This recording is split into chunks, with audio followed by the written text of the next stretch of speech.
Hi everyone, welcome to my new vlog. ಇವತ್ತಿನ ವ್ಲಾಗಲ್ಲಿ ನಾನು ಮಂಡೇ ಮತ್ತು ಟ್ಯೂಸ್ಡೇ ಮಾಡ್ಕೊಂಡಿರೋ ವೀಡಿಯೋನ ಕೊಲ್ಯಾಬ್ ಮಾಡಿ ಹಾಕ್ತಾಯಿದ್ದೀನಿ. ನಾವು ಮಂಡೇ ಆಫ್ಟರ್ನೂನು ಊಟ ಎಲ್ಲ ಮುಗಿಸ್ಕೊಂಡು ಬೀಚ್ ಕಡೆ ಹೊರಟ್ವಿ. ನನ್ನ ಮಗಳಿಗೆ ಬೀಚಿಗೆ ಕರ್ಕೊಂಡು ಹೋಗದೆ ಸುಮಾರು ದಿನ ಆಗಿತ್ತು. ಸೊ ಸಡನ್ನಾಗಿ ಪ್ಲ್ಯಾನ್ ಮಾಡಿ ಮಧ್ಯಾಹ್ನ ಮೇಲೆ ಹೊರಟ್ವಿ. ಅವಳಿಗೆ ತುಂಬ ಖುಷಿಯಾಗಿದೆ. ಅದನ್ನೇ ಅವ್ರ ಡ್ಯಾಡಿ ಹತ್ರ ಶೇರ್ ಮಾಡ್ತಿದ್ದಾಳೆ. ಅಷ್ಟೊತ್ತು ಆಟಾಡೋಣ, ಅಲ್ಲಿ ಆಟಾಡೋಣ, ಹಿಂಗೆ ಆಟಾಡೋಣ ಅಂತ ಎಲ್ಲ. ಅವಳಿಗೆ ಬೀಚ್ ಕರ್ಕೊಂಡು ಹೋಗೋದ್ರೆ ತುಂಬ ಖುಷಿ ಪಡ್ತಾಳೆ. ಸೊ ಅವಾಗವಾಗ ಪ್ಲ್ಯಾನ್ ಮಾಡ್ತಿರ್ತೀವಿ. ನಾವು ಉಡುಪಿಲಿ ಸ್ವಲ್ಪ ಕೆಲಸ ಇತ್ತು, ಎಲ್ಲ ಮುಗಿಸಿ ಬೀಚಿಗೆ ಹೋಗ್ತಾ 4 o'clock ಆಗಿತ್ತು. ಸುಮಾರು 6:15 ತನಕ ಆಟ ಆಡಿದ್ಲು. ಆಟ ಎಲ್ಲ ಆಡಿ ನಾವು ಅವಳೊಂದು ಸ್ವಲ್ಪನೂ ಭಯ ಪಡ್ತಿರ್ಲಿಲ್ಲ. ವೇವ್ಸ್ ಕೂಡ ತುಂಬ ಹೈ ಇತ್ತು, ಆದ್ರೂ ಅವಳಿಗೆ ಭಯನೇ ಅನಿಸಲ್ಲ. ಚೆನ್ನಾಗಿ ಆಟ ಆಡಿದ್ಲು. ರಿಟರ್ನ್ ಮನೆಗೆ ಬರ್ತಾ 7:30 ಆಗ್ತಾ ಬಂದಿತ್ತು. ಆಮೇಲೆ ಅಡುಗೆ ಮಾಡೋಷ್ಟು ಎನರ್ಜಿ ಉಳಿದಿರಲಿಲ್ಲ. ಸೊ ಮೊಸರನ್ನ ಮಾಡಿ ಎಗ್ ಮಾಡ್ಕೊಳ್ಳೋಣ ಅಂತೇಳಿ ಮಾಡ್ತಾಯಿದ್ದೀನಿ.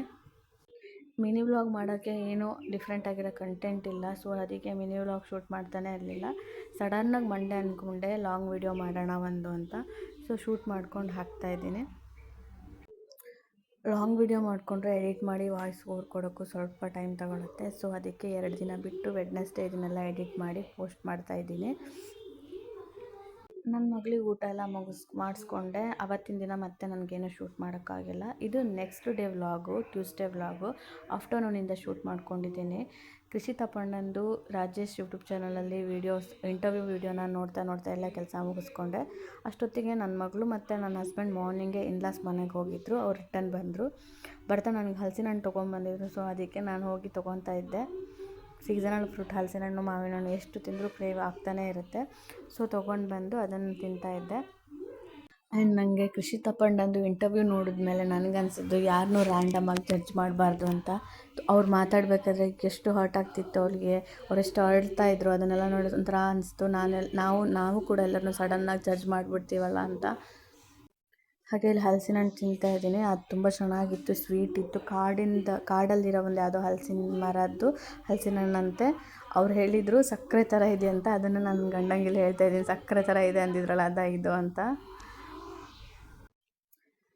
ಅದೆಲ್ಲ ಮುಗಿಸಿ ಕಾಫಿ ಮಾಡ್ಕೊಳ್ಳೋಣ. ಹಾಗೆ ನನ್ನ ಮಗಳು ಹಾಲು ಕುಡ್ದಿರಲಿಲ್ಲ, ಅಲ್ಲೇ ಮಲಗಿ ಎದ್ದು ಬಂದಿದ್ಲು. ಸೊ ಅದಕ್ಕೆ ಅವಳಿಗೆ ಹಾಲು ರೆಡಿ ಮಾಡ್ಕೊಳ್ಳೋಣ ಅಂತ ಅವಳಿಗೆ ಹಾಲು ಮಾಡ್ತಾ, ಹಾಗೆ ನನಗೆ ಪ್ರಸನ್ನಂಗೆ ಕಾಫಿ ಮಾಡ್ಕೊಳ್ಳೋಣ ಅಂತ ಮಾಡ್ಕೊತಾ ಇದ್ದೀನಿ.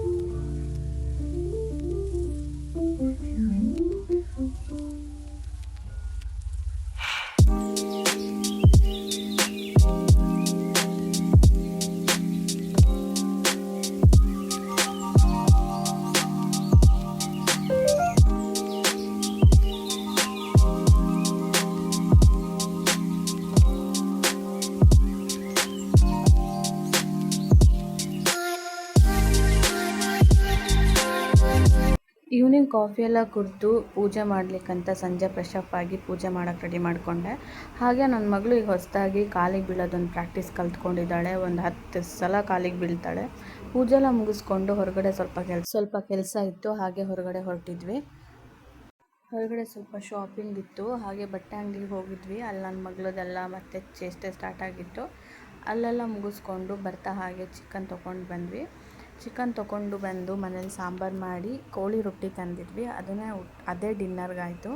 ವಿಡಿಯೋದು ಒರಿಜಿನಲ್ ವಾಯ್ಸೇ ಇಡೋಣ, ನಾವೇನು ಮಾತಾಡಿರ್ತೀವಿ ಅದೇ ಇಡೋಣ ಅಂತ ಅಂದ್ಕೊತೀನಿ. ಆದರೆ ಅದು ಕ್ಲಿಯರ್ ಇರೋಲ್ಲ. ಒಂದೇ ನನ್ನ ಮಗಳು ಕಿರ್ಚಿರ್ತಾಳೆ, ಇಲ್ಲ ನಾನು ಕಿರ್ಚಿರ್ತೀನಿ. ಸೊ ಅದನ್ನು ಹಾಕ್ಲಿಕ್ಕಾಗಲಿಲ್ಲ.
ಹಾಗೆ ಅಡುಗೆ ಮಾಡ್ಕೋತಾನೆ ಕ್ಲೀನಿಂಗ್ ಮಾಡ್ಕೊಬಿಡ್ತೀನಿ. ಇಲ್ಲಾಂದರೆ ನೆಕ್ಸ್ಟ್ ಕ್ಲೀನಿಂಗ್ಗೆ 1 ಅವರ್ ತೊಗೊಳುತ್ತೆ.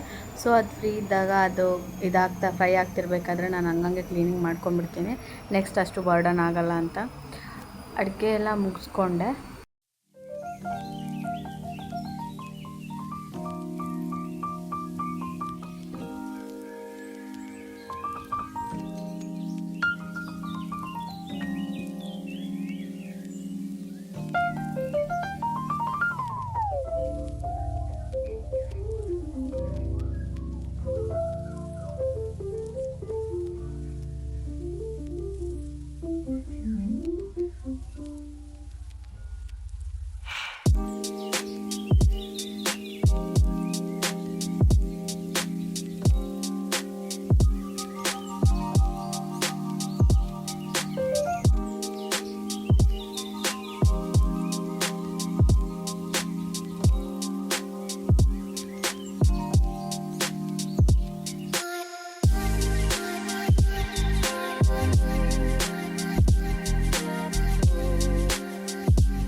ಅಡುಗೆ ಎಲ್ಲ ಮುಗಿಸಿ ಊಟ ಮಾಡಿ ನನ್ನ ಮಗಳನ್ನ ಮಲಗಿಸಿ ಕಿಚನೆಲ್ಲ ಕ್ಲೀನ್ ಮಾಡಿ ನೆಕ್ಸ್ಟ್ ಫ್ರೆಶ್ ಅಪ್ ಆಗಿ ನಂದು ನೈಟ್ ರೂಟೀನ್ನ ಸ್ಟಾರ್ಟ್ ಮಾಡ್ತೀನಿ. ಈಗ ದ ಪವರ್ ಆಫ್ ಪ್ರೇಯರ್ ಅಂತೇಳಿ ಒಂದು ಬುಕ್ ಇದೆ, ಅದನ್ನು ಓದೋಕ್ಕೆ ಸ್ಟಾರ್ಟ್ ಮಾಡಿದ್ದೀನಿ. ಅದು ಮನಸೆ ಥ್ಯಾಂಕ್ ಯು ಬುಕ್ಕು ಓದಿ ಮುಗ್ದಿದೆ. ಇದು ನೆಕ್ಸ್ಟ್ ಓದ್ತಾ ಇದ್ದೆ. ಹಾಗೆ ಗ್ರ್ಯಾಟಿಟ್ಯೂಡ್ ಜರ್ನಲ್ನ ಬರೆದು ನನ್ನ ಡೇನ ಎಂಡ್ ಮಾಡಿದೆ. ಐ ಹೋಪ್ ನಿಮ್ಮೆಲ್ರಿಗೂ ನನ್ನ ವೀಡಿಯೋ ಇಷ್ಟ ಆಗ್ತಿದೆ ಅಂತ ಅಂದ್ಕೋತೀನಿ. Thanks for watching. Please subscribe ಮಾಡ್ಕೊಳ್ಳಿ. Thank you.